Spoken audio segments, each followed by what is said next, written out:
Ladies and gentlemen, what is going on? It is Sunday. It is November 27th, and it's my birthday. And the first thing that I want to do is I want to say thank you to everyone that wished me a happy birthday, because it was actually you who provoked today's thought of the day. And today's thought of the day is about something very special to me. We're going to talk about Seneca, Lucius Annaeus Seneca, who was an ancient Roman philosopher from way back in the day. But before we get into all that, I want to ask you a question. I want to ask you, how successful do you think you'd be today if Steve Jobs wanted to go 50-50 on a new business with you, and he wanted to teach you all the tricks of the trade that he used to grow Apple into the empire that it is today with you? How successful do you think you'd be?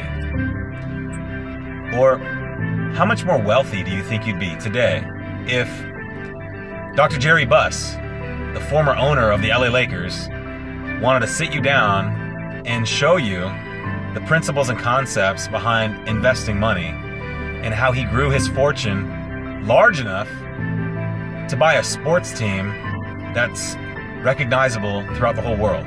How much more wealthy do you think you'd be today?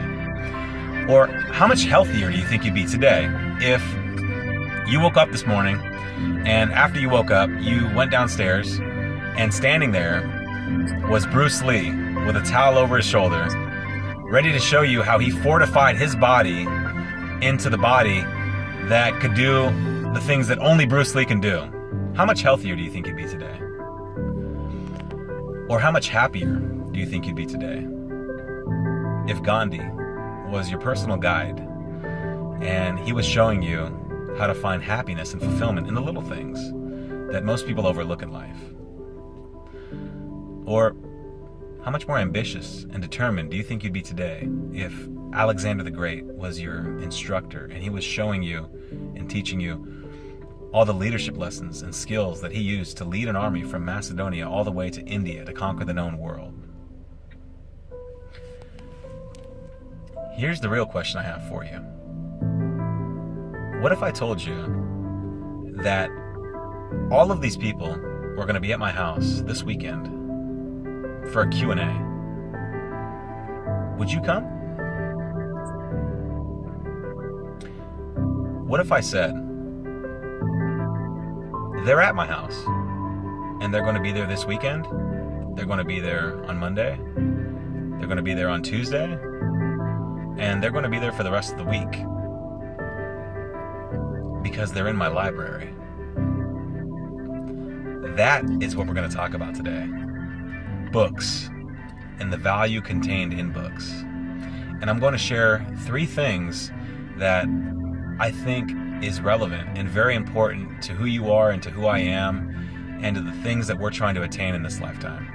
So the first thing,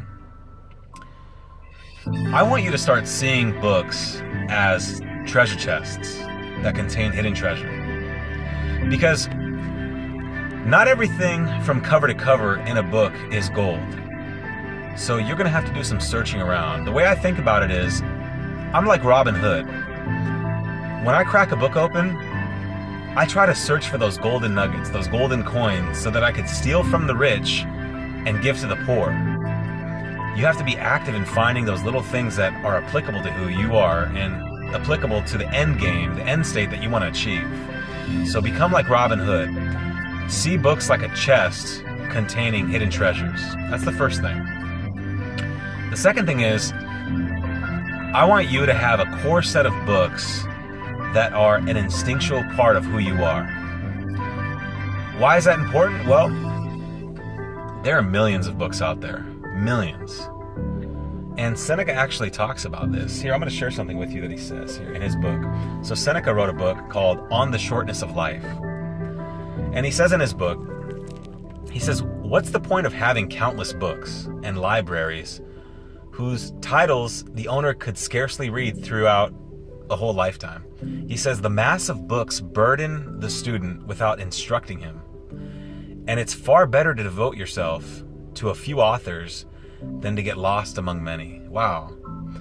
He says, it's better to devote yourself to a few teachings, a few authors, a core set of mentors, than to get lost among many. This guy wrote this over 2,000 years ago. And if it's still applicable today, something tells me that it's got some validity to it. And it's kind of like what the Dalai Lama says in his book. He wrote a book called Beyond Religion. And in this book, he says that there are 3 levels of listening. And you can argue that there could also be 3 levels of reading. Number 1 is just listening. It's just listening, just reading. Number 2 is understanding and contemplating.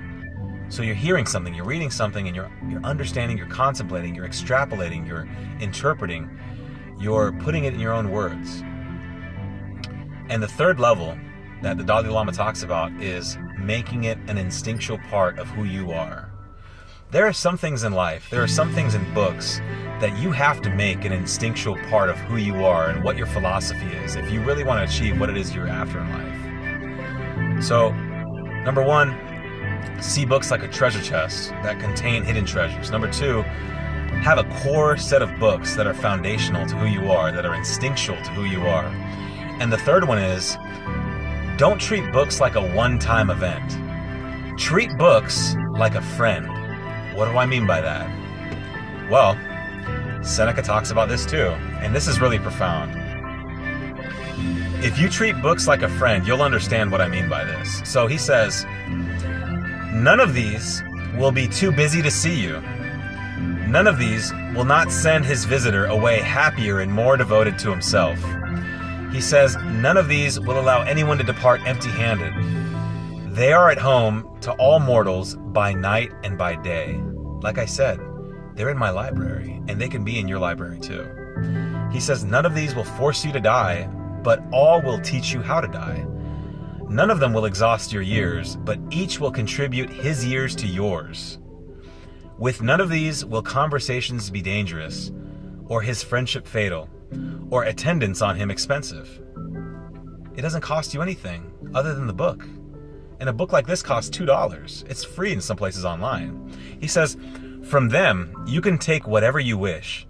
It will not be their fault if you do not take your fill from them. It's not their fault. It's there. Take it or leave it. He says, what happiness, what fine old age awaits the man who has made himself a client of these.